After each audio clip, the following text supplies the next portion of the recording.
Ah, cette déclaration est incroyable, hein. C'est peut-être vrai. Il donne raison à la Russie en disant, en tout cas, je me mets à leur place. C'est vrai que, vu de Russie, l'OTAN mène une guerre par procuration. C'est-à-dire, c'est la fameuse formule, on est prêt à mourir jusqu'au dernier Ukrainien. Lui, il était le plus les Russes sont ukrainien de tous. Voilà. Enfin, doucement, mais il était quand même pas radical. Et donc c'est terrible, c'était un revirement aussi. Lisons les propres mots de Keith Kellogg. Poutine considère qu'il s'agit d'une guerre par procuration menée par l'OTAN. Quand même fou, la puissance principale de l'OTAN qui prend ses distances en disant l'OTAN se comporte peut-être pas si bien que ça avec la Russie. En ce moment, d'une certaine manière, c'est le cas. Il suffit de regarder ce que les nations européennes ont fait pour apporter leur soutien. Et hop, un petit coup de pied de bande aux Européens, Guillaume. Oui, mais c'est pas complètement faux. C'est-à-dire que jusqu'à présent, c'était avec les Américains, jusqu'à l'élection de Trump. Mais c'était les principaux pays de l'OTAN qui se coordonnaient pour apporter de l'aide à l'Ukraine. Là où la situation est complexe, c'est qu'il y a effectivement une aide active qui a été apportée par les pays de l'OTAN. Et d'ailleurs, c'était dans des bases de l'OTAN, en Allemagne en l'occurrence, que régulièrement, il y avait des réunions de coordination entre les alliés. Très chers frères et sœurs, nord, sud, de l'est à l'ouest et du centre, bonjour, bonjour, bonsoir. C'est très intéressant, on dit souvent que la vérité va doucement, prend les étages, mais finit par arriver au sommet.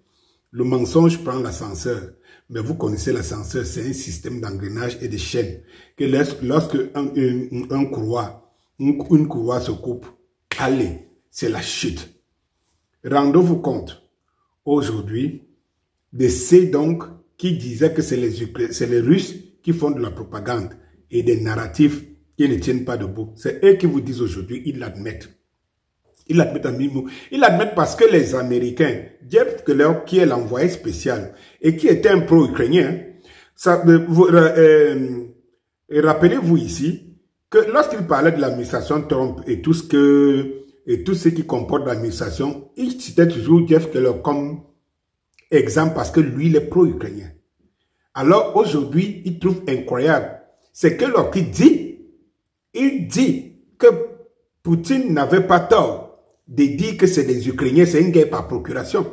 Mais qui était dupe et bête pour ne pas le voir? Mais lorsque quelqu'un, la première puissance au monde, dit, nous allons combattre les Russes jusqu'au dernier des Ukrainiens, mais c'est ce qui se passe. C'est ce qui se passe. Est-ce que vous ne voyez pas que les Ukrainiens, l'armée ukrainienne est décimée jusqu'au dernier, jusqu'au moment où on va vous dire qu'il n'y a plus moyen de faire quelque chose. Ça a été dit. Mais maintenant, entre-temps, accident de parcours, on cherche tout le temps à masquer la réalité. Il a fallu que l'envoyé spécial de l'Ukraine, qui est un pro-ukrainien, dise, ils le reconnaissent, l'Américain, et dit l'OTAN. Donc, c'est les Américains maintenant qui citent l'OTAN. Et lorsqu'on disait ici, les Russes et nous, avec nous disions que c'est une guerre entre la Russie, par procuration entre la Russie et l'OTAN, les Occidentaux, les mêmes plateaux ici, nous faisaient croire que non, c'est l'Ukraine qui fait la guerre, non l'aide seulement. Lorsque ça commence à pencher très fort et que ça commence à devenir irrésistible, non, il faut aider l'Ukraine, il ne faut pas abandonner, il faut aider l'Ukraine. On n'aide pas assez. Lorsque même aider là n'est pas arrivé à faire tourner la courbe, non. Si la Russie gagne l'Ukraine, c'est l'Europe qui est menacée. C'est l'Europe, il faut faire quelque chose. Il faut éviter, non, il faut combattre la Russie, il faut m'envoyer l'armée au sol, ainsi de suite. Ça tourne autour de la même chose. Poutine avait vu ça venir dès le départ, dès ses premières règles, dès la première semaine en février 2022. Il avait très vite compris que c'est avec le temps qu'il aura à faire.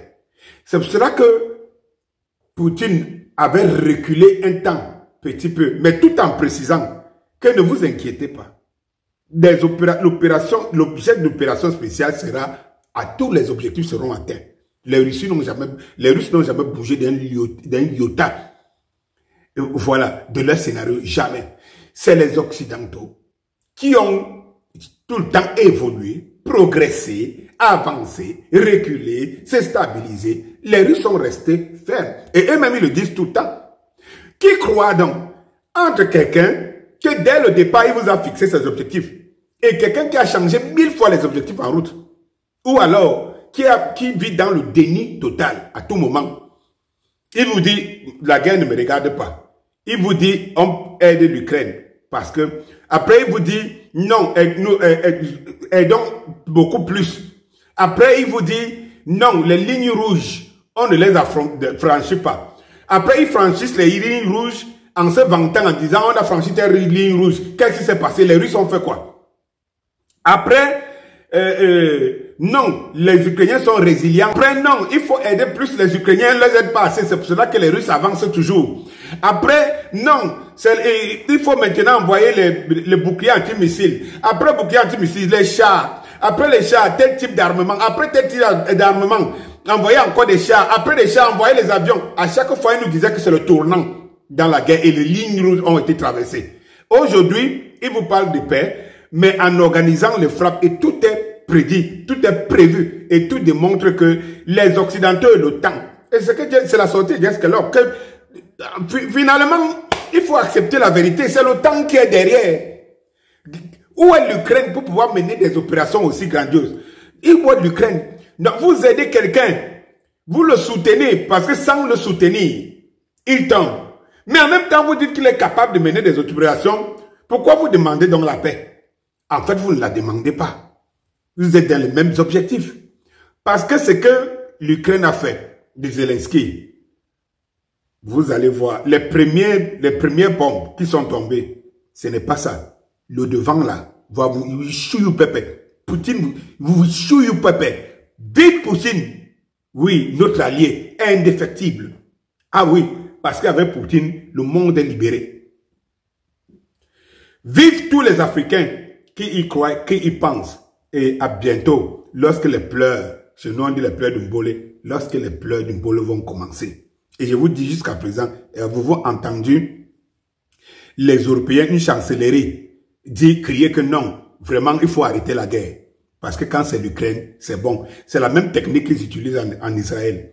Israël bombarde, tue, assassine, détruit, lutte contre lui-même, contre les civils, avec toutes les bombes de dernière génération qui sont offertes par les Américains. Tout ça, c'est seulement les petites indignations. Israël arrive même à bombarder, à tuer 223 journalistes du monde. Là. Israël arrive même à tirer sur les diplomates occidentaux. Cela n'aime pas le monde. Mais lorsque le petit Hamas envoie une petite roquette, les condamnations fusent de partout. C'est ce qui se passe en Ukraine. Oui, là on ne condamne pas. Mais rien qu'une démonstration bientôt, je vous dis comptez les heures, hein, vous allez entendre. Bonjour.